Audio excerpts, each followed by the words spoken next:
So hello mga kakoys, mapagpalang araw po sa ating lahat. So yun, thank you po pala sa mga nakapanood ng aking last video. So ito po siya.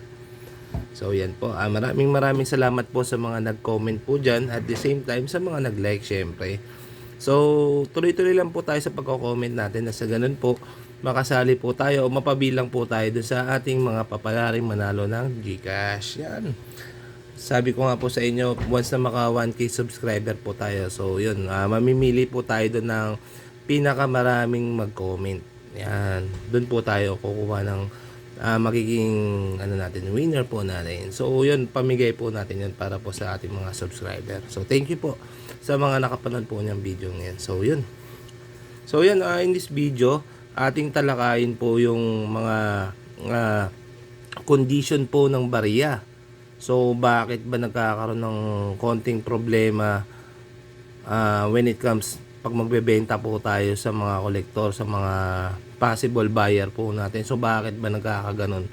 So sa mga bidyong tinatakal po natin, inihahayag po natin dyan yung mga yung mga fact o yung mga katotohanan po na dapat nating sinasagawa para mas mag-improve po ang ating pagiging isang kolektor o kaya pagiging isang seller or buyer po. So yun, wag natin masyadong patagalin, pahabain. So tara, samahan nyo ako. So tara, let's go.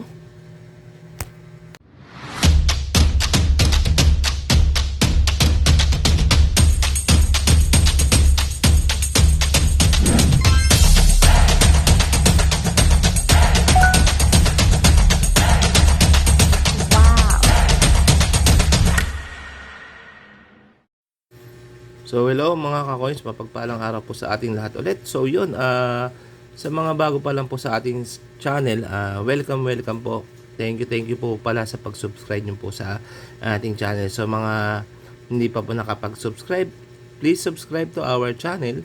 Nang sa ganon, tuloy-tuloy po ang update po natin. And paki-like na rin po ang ating mga video. And paki-click na rin po si notification bell. Nang sa ganon, every upload po natin, meron po kayong mapapanood na solido. So yun, bago tayo mag-start, nais ko lang po kayong i-update sa ating subscriber. So ito na po sila, nasa 855 na po tayo. So yun, malapit-lapit na po tayo sa maging 1K subscriber. So yun po, gaya po ng sinabi ko po sa inyo, na pag maka 1K subscriber po tayo, so mamimigay po tayo ng GCash. So bakit ko po ba gagawin yon? Nasa ganun na mapasalamatan ko naman po kayo kahit papaano sa inyo pong pagtitiwala at pagsusubscribe syempre. So short po tayo ng 145 na lang. So konting-konti na lang yon, mare-reach na po natin. So salamat po sa mga nagtitiwala po sa ating channel mga ka-coins. So yun nga po, gaya po ng aking sinabi, itong channel na po ito ay para po sa ating lahat. So yun, thank you po. Kaya ako po kayo laging ina-update dito sa ating mga subscriber and watch hour.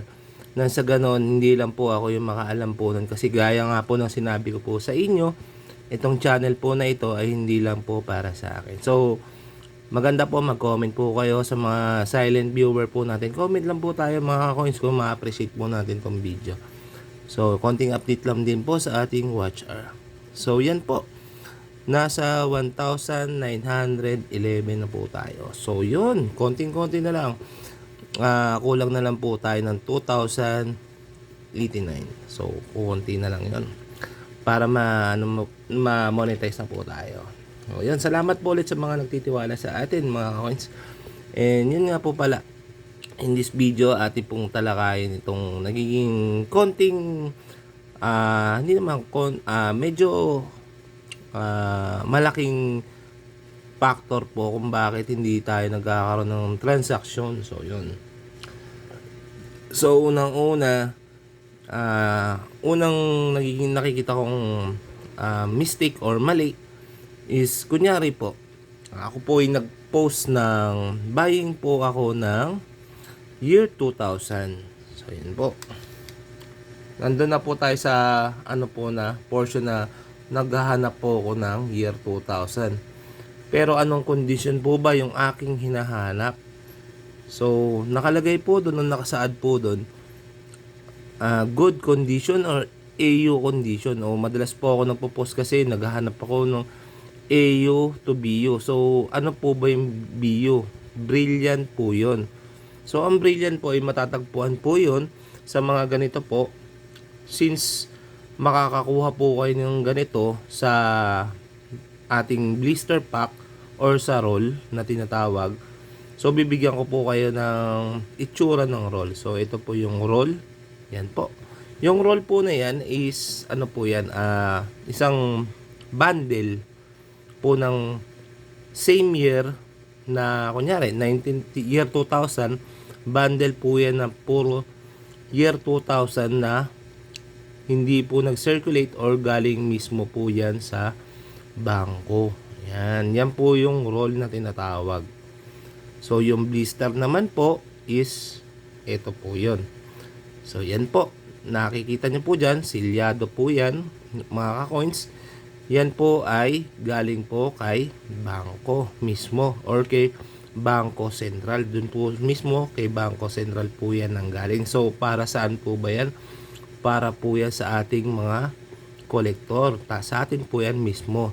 Kung tayo po ay veterano na or decided na po na maging isang kolektor talaga, so kailangan po mas maganda po meron po tayo yan. So parang personal collection po yan na ikinikip po natin. So yan, makikita nyo po dyan yung texture po niya is fruit like, kumbaga maganda po yung pagkakagawa niya or pagkaka-extract po niya.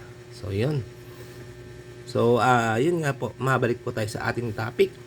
So ito po kasi mga coins, katulad po nito. Yan. May mga post po kasi tayo sa FB natin na naghahanap or looking po tayo ng ganitong kondisyon. So kadalasan, makinig po tayo mabuti, kadalasan po kasi ganito po ang aking ipinopost. So naghahanap po ako nito ng year 1999 to year 1995 to 2003. So non-magnetic po 'yon, mga ka-coins ha. So ang palagi po sa aking sinasubmit o madalas po sa aking ipinapasa is ganito po yung kondisyon. So yan po, nakikita nyo naman po, napakalayo po niya. So nandun po na po tayo sa punto na, nga po, naghahanap nga po tayo ng ganitong year. Pero nakasaad din po doon sa aking post na naghahanap po tayo ng magandang kondisyon. So yun. So itong ganitong kondisyon is circulated po ito. Maliwanag po yan. So yung ganitong kondisyon po, masasabi ko AU po ito or almost uncirculated po. So possible nag-circulate man siya, pero yung pinaka pinaka parang extract po niya is medyo kakaiba. So ito po, masasabi ko po, hindi po siya luster. Yan. Ito po yung definition ko kung bakit nasabi ko po siya na hindi po siya luster. So ito po yung masasabi kong luster. So ito po yung masasabi kong pros. Kung mapapansin po ninyo, same po sila. Halos makikita nyo po yung toning niya o yung natural tone po ni Barya. So yan po. So makikita nyo po dito sa kabila, nakikita po ang ating refleksyon. Samantalang dito, hindi po. So ito po yung minsan tinatawag nilang frosted or mint luster. So marami nagsasabi sa atin na or napag-usapan din po ito sa FB na mga FB groups na ang non-magnetic daw po kasi ay wala daw pong frost po niyan. So para sa akin po, sa aking opinion, siyempre kanya-kanya naman po tayong opinion. Matatawag ko po siyang frost. So ito po 'yon. So ito po yung tinatawag kong luster. So ito po yung frost-like or frost. Yan. So sa pinakalikod niya or reverse po niya, so yan po. Kita nyo naman po, halos same lang po sila ng texture, di ba? Ito po, reverse frost po ito. Yan. So sana medyo malinaw-linaw tayo dun, mga coins. So kaya po madalas po nangyayari, ang pinapasa po kasi sa atin is circulated. So, yun nga po, kagaya po ng lagi ko sinasabi sa inyo sa aking mga video. So, applicable lang po si circulated coin kung yung coin po natin is hard to find. So, kung may 2005 po kayo na ganitong condition, possible po may value po yan. Pero kung wala po at hinahanap po ni buyer is lower year na extra fine or AU condition or BO condition, so hindi po ganito yung dapat is na-submit po natin sa kanya. So yun po, nililinaw ko po to na sa ganon, if ever po or kung sakasakali po mag-alok po kayo sa akin, masasabi nyo po na ako po yung nanonood sa iyong channel talaga. So yun po. So, nagkakaroon kasi ng value yung coin kahit common lang. Depende po iyon sa kanyang kondisyon. So, yun po. Lagi niyo pong tatandaan na mas maganda po yung kondisyon niya is kakaiba. Kahit common coin po yan, kung yung kondisyon niya po ay hindi common, may value po yan mga coins. Lagi niyo po yan tatandaan. At para magagamit din po natin po yun sa ating mga if ever po na maging collector man tayo or maging isang seller tayo. So, dalawang ano po kasi yan eh. Parang dalawang aspect din po kasi yan. It's either maging collector ka or maging isa kang seller. Diba? Yun po yung ano po niyan. Yun po yung mga magiging benefit nyo sa ating YouTube channel. Ayan. So, yun. Masasabi ko po sa inyo, ito pong ganitong coin is circulated po to, ha, mga ka-coins. Lilinawin ko lang po, circulated po yung ganito. So, hindi po tayo bumibili ng mga ganito. So, ito po ay face value lang po. Yan, malinaw po tayo dyan. So, yun po, sana nakuha po natin yun, yung mga mga factor po na yan. So, yun. Ito po, may bibigay po ako sa inyong isang example. So, yung ibang collector kasi medyo maselan po yan, mga ka-coins. So, ito po, bibigyan ko po kayo ng isang example ng ito po. Yan. Katulad po nito. May nagbigay po sa atin ito na ka-coins din po natin. Yan. So, ito, masasabi niyo po ba sa akin na anong condition po niya? So, makikita niyo po sa condition niya is goodies po siya, maganda po siya. Pero, ang hatol ko po dito sa coin na ito is clean coin. So, bakit ko nasabi po yun? Kasi ito po yung itsura or ito po yung itsura ng hindi clean coin. So, yan. Makikita po ninyo.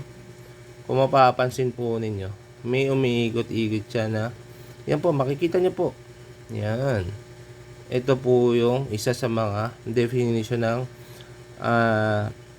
natural tone po ng barya. So, yan. Dapat merong ganito. Kahit sasabihin ko sa inyo mga coins, ito magagaranti ko sa inyo, kahit luma yan, tapos hindi po nilinis at medyo kita pa yung details, may makikita po kayong ganito. Yan, yung natural toning po ng pinaka coin na yan. Meron po talaga yan. So, yan. Yan. So, ito po, kung mapapansin po ninyo, ito po, wala na pong ganyan.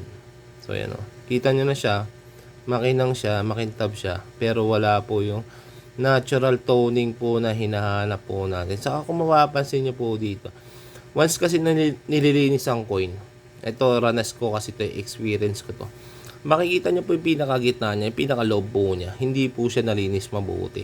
Yan po. Yan, hindi po yan kasi basta-basta nalilinis.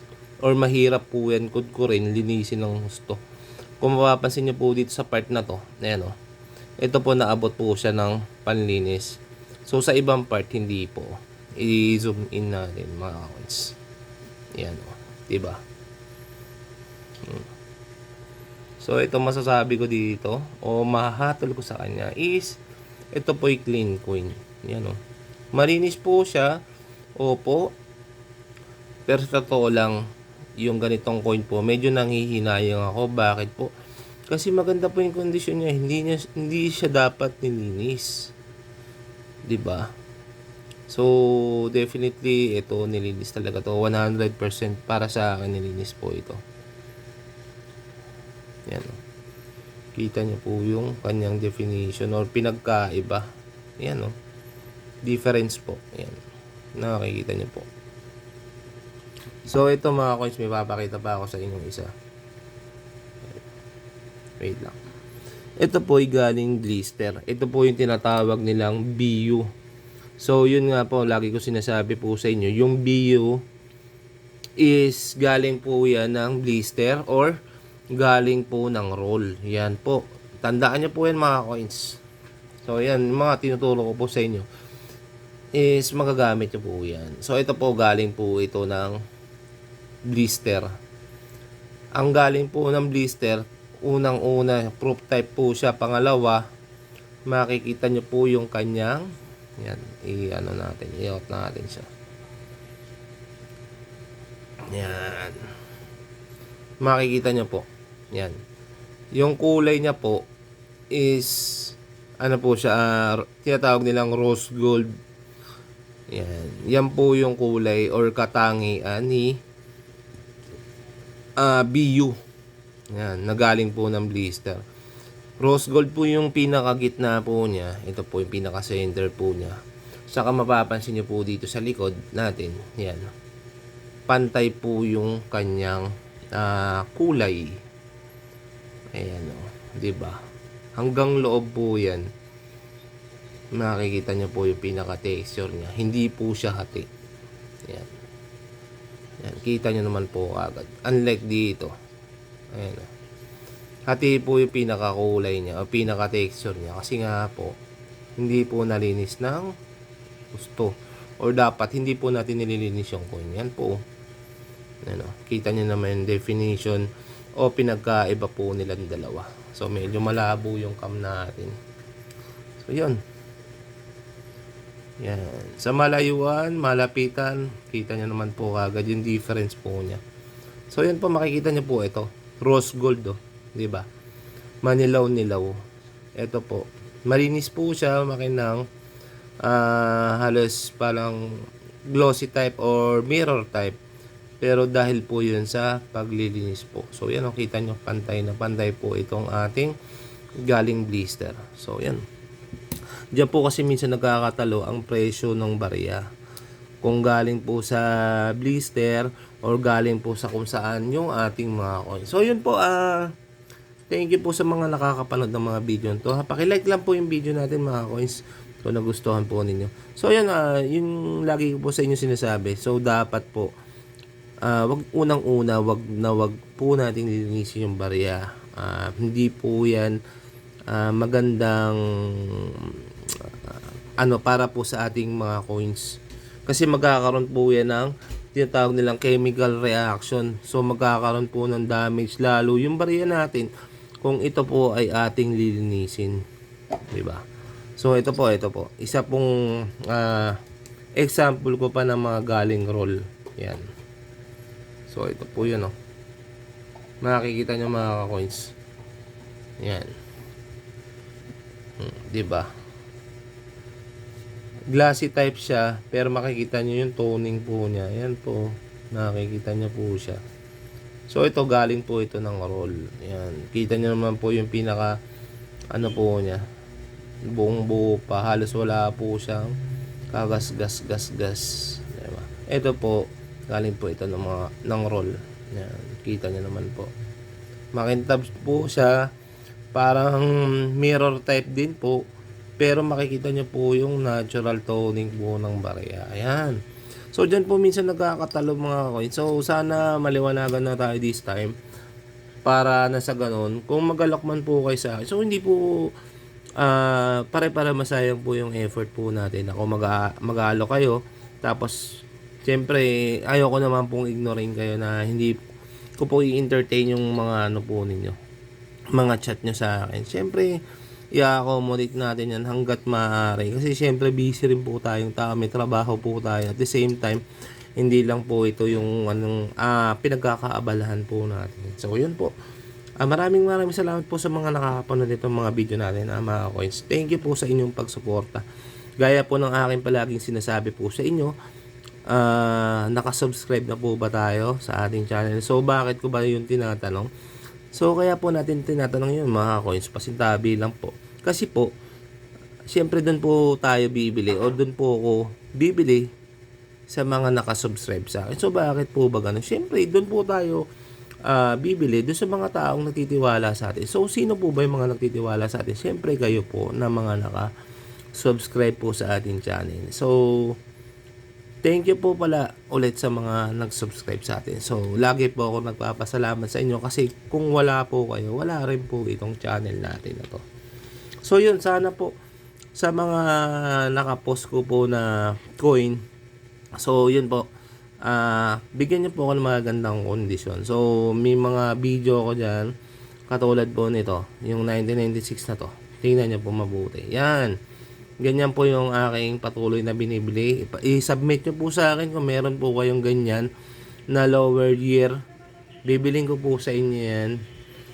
So yun nga po, gaya po na sinasabi ko, kahit common po yung barya natin, kung yung condition niya po is hindi common, may value po yan. So yun, thank you sa mga nakapanood mga coins ha. Salamat sa suporta at walang sawang pagsuporta sa ating channel. So yun, dito na po tayo sa ating mga subscriber na nakapanood, nag-comment sa ating last video. So sa mga silent viewer po natin dyan, maraming salamat po sa inyong panonood at walang sawa ang panonood sa ating channel. So ito po yung mga nag-comment sa ating last video. So yan po, thank you ng marami sa inyong pagko-comment. Yan, tuloy-tuloy nyo lang po yan, baka sakali manalo po tayo ng GCash. So yung pamimigay po natin yan, syempre galing po sa ating bulsa yan. Hindi pa tayo kumikita. Promise ko po sa inyo, pag kumita na po tayo, lagi po tayo mamimigay kada video po natin. So thank you po dyan sa suporta nyo po ha mga coins. Sa simpleng pagko-comment po natin mga coins, na appreciate ko po yan. Nakikita nyo naman po, hindi man po makapag-reply kaagad, nare-reply at nare-replyan ko rin po kaya. So iniisa-isa ko po yan mga comment po ninyo. So maraming salamat po dyan sa mga nagko-comment sa atin. So yun lang po, maraming salamat sa mga nakapanood. Pasensya na po, ngayon lang tayo nakapag-upload at medyo busy po tayo sa ating trabaho, medyo pagod, rest muna. So salamat po sa mga nagsusubscribe sa ating channel. So maraming thank you po sa inyong lahat. Ingat po sana kayo palagi and God bless us all. So sa uulitin, kita tayo ulit mga coins. Bye bye.